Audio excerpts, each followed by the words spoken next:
இப்போது நீங்கள் கேட்கவிருப்பது ஜூனியர் விகடனில் வெளியாகும் பா. திருமாவேலனின் பெரியோர்களே தாய்மார்களே தொடரின் பகுதி 61. பெரியோர்களே தாய்மார்களே.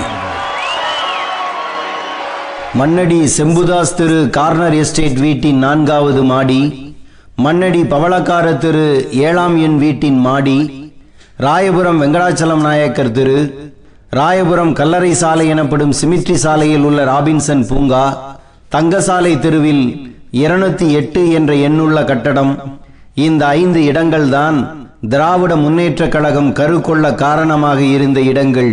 சூரிய கட்சி சூழ்கொண்ட இடங்கள் இவை.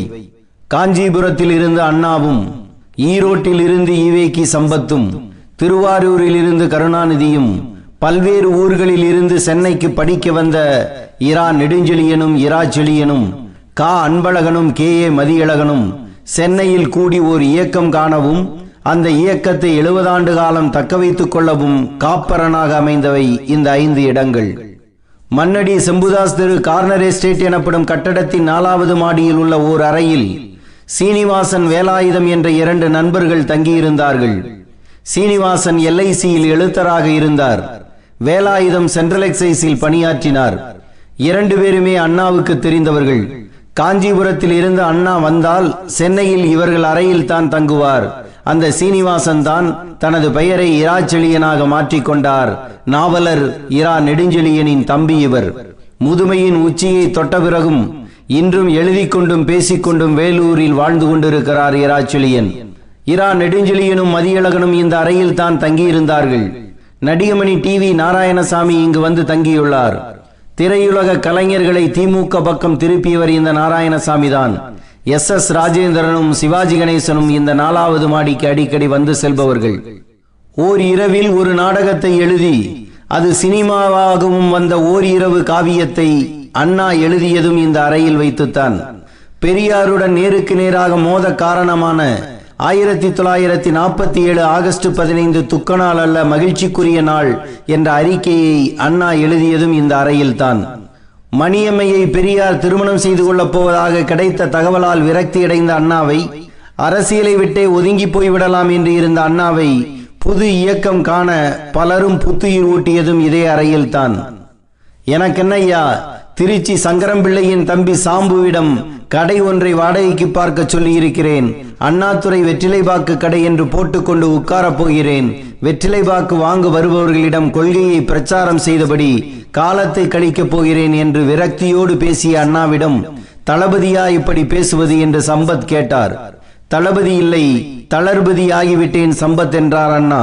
நீங்களே இப்படி சொல்ல ஆரம்பித்தால் எங்களுடைய வாழ்நாள் வீணாகிவிட்டதாக அர்த்தமா என்றார் நெடுஞ்செழியன்.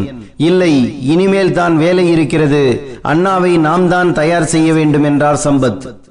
இல்லை சம்பத், ஐயாவை எதிர்த்து அரசியல் நடத்துவதை என்னால் எண்ணி பார்க்கவே முடியவில்லை. அது ஒருபோதும் நம்மால் முடியாது என்றார் அண்ணா. நாம் எதிர்கால அரசியலை நடத்தவில்லை என்றால் வேறு யார் நடத்தப் போவது என்று சம்பத் கேட்ட கேள்வி அண்ணாவை யோசிக்க வைத்தது. அந்த கேள்விக்கான விடைதான் திராவிட முன்னேற்ற கழகம். திராவிடர் கழகத்தில் இருந்து விலகியவர்கள் கூடி பேச ஒரு இடம் தேவைப்பட்டது. திருவொற்றியூர் சண்முகம் என்ற நீதி கட்சி பிரமுகர் எனது வீட்டை பயன்படுத்திக் கொள்ளுங்கள் என்றார். மண்ணடி பவளக்கார தெருவில் உள்ள 7ஆம் எண் வீட்டில் 1949ஆம் ஆண்டு செப்டம்பர் 17ஆம் நாள் காலையில் திராவிடர் கழக மத்திய நிர்வாக கமிட்டி உறுப்பினர்களின் கூட்டம் கே. நீலமேகம் தலைமையில் நடந்தது. திராவிடர் கழகத்தை கைப்பற்றுவோம், பெரியாரை தலைவர் பதவியில் இருந்து நீக்குவோம் என்று பலரும் பல்வேறு ஆலோசனைகளை சொன்னார்கள். அனைத்தையும் நிராகரித்த அண்ணா, நாம் பெரியார் தலைமை மீது வைத்திருந்த நம்பிக்கையை இழந்துவிட்டோம், அதற்காக லட்சியத்தை இழக்க முடியாது, புதிய இயக்கம் காண்போம், பழைய லேபிள் வேண்டாம் என்றார்.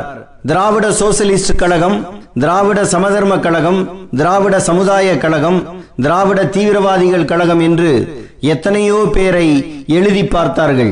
திராவிடியன் progressive ஃபெடரேஷன் என்று ஆங்கிலத்தில் எழுதிய அண்ணா திராவிடர் முன்னேற்ற கழகம் என்று தமிழில் எழுதினார். புவியியல் அடிப்படையில் திராவிட என்ற நிலப்பரப்பு முழுமைக்கு முன்னேற்றம் காண நாம் பாடுபட வேண்டும் என்று மதியழகன் சொல்ல, திராவிடியன் என்பது திராவிட என மாற்றப்பட்டு திராவிட முன்னேற்ற கழகம் என்று அடையாளப்படுத்தப்பட்டது. ஐயாவின் பிறந்த நாளில் பிறந்தது புதிய இயக்கம். மண்ணடி பவளக்கார தெருவில் அண்ணாவின் தலைமையில் புறப்பட்ட தம்பிமார்கள் ராயபுரம் பாலத்தில் ஏறி இறங்கி வெங்கடாச்சலம் நாயக்கர் தெருவுக்கு வந்தார்கள். ராயபுரம் காவல் நிலையத்துக்கு பின்புறம் உள்ளது இந்த தெரு. அண்ணாவின் நண்பர் NV சம்பந்தம் வீடு இருக்கும் தெரு இது. நீதி கட்சி பிரமுகரான எம் கன்னியப்ப நாயக்கரின் பேரன்தான் இந்த சம்பந்தம். சர்பிடி தியாகராயரின் நண்பரான கன்னியப்ப நாயக்கர் தான் தமிழ் வித்யாவிருத்தி சங்கத்தை ராயபுரத்தில் உருவாக்கியவர். 1928 சென்னை மாகாண வன்னியகுல சத்திரிய சங்கம் தொடங்கியவர். சென்னை துறைமுகத்துக்கு இருந்த தொழிலாளர் கான்ட்ராக்டர்கள் 2 பேரில் ஒருவர். தண்டையார்பேட்டை ராயபுரத்தில் நூற்றுக்கணக்கான வீடுகள் இவருக்கு சொந்தம். பிரைட்டன் தியேட்டர் இவருடையதுதான். இந்த வசதியான பாரம்பரியம் இருந்ததால் திராவிட இயக்கத்தவர் வந்து தங்கி உண்டு உறங்கி செல்லும் இல்லமாக NE சம்பந்தம் வீடு இருந்தது. பவளக்கார தெருவில் இருந்து கிளம்பிய அண்ணாவின் தம்பிமார்களுக்கு சம்பந்தம் வீட்டில் அன்று மதியம் மாபெரும் விருந்து ஏற்பாடு செய்யப்பட்டிருந்தது. சம்பந்தம் வீட்டில் 4 சமையல்காரர்கள் இருந்தார்கள் என்கிறார் அவர்கள் வீட்டில் இருந்த இப்போது 82 வயது கடந்து வாழும் பெரியவர் MK சாமி. NE சம்பந்தம் வீட்டில் இருந்து கல்லறை சாலை எனப்படும் சிமிட்ரி சாலை ராபின்சன் பூங்காவுக்கு அண்ணா வருகிறார். மழை கொட்டுகிறது.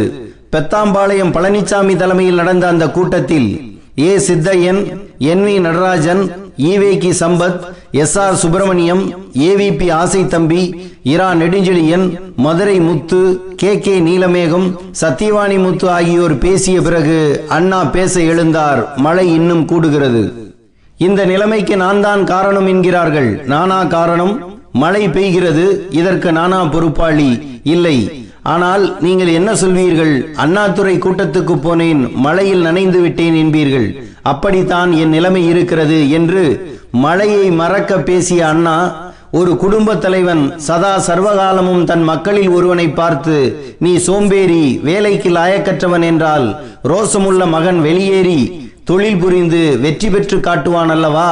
அதுபோலத்தான் இந்த தனிக்குடித்தனம் என்று தன்னம்பிக்கையோடு எழுந்தார். கொட்டு மலையில் தொடங்கப்பட்ட இயக்கத்தின் சுவடுகளை தேடி சுட்டெரிக்கும் வெயில் நாளில் அலைந்த போது 70 ஆண்டுகளுக்கு முந்தைய சுவடுகளில் அறிவகம் கம்பீரமாக நிற்கிறது. திருவொற்றியூர் சண்முகம் வீட்டில் சிறிது காலம் இருந்த திமுக அலுவலகம் அதன் பிறகு 208 தங்கசாலை வீதிக்கு மாறியது. சென்னையிலே ஒரு அலுவலக கட்டிடம் நமக்கு தேவை என்று NE சம்பந்தத்திடம் அண்ணா கேட்க, தனது குடும்பத்துக்கு சொந்தமான பிரைட்டன் தியேட்டர் எதிரில் உள்ள 4.5 கிரவுண்ட் இடத்தை 25,000 ரூபாய்க்கு வாங்கி தந்தார் சம்பந்தம். அதுதான் இன்று கம்பீரமாக எழுந்து நிற்கும் அறிவகம்.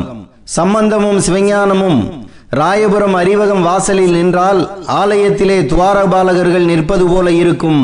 ஒருவர் சிவப்பு, ஒருவர் கருப்பு, கழகத்தின் இருவண்ண கொடி அவர்கள் என்று கலைஞர் கருணாநிதி பேசியிருக்கிறார்.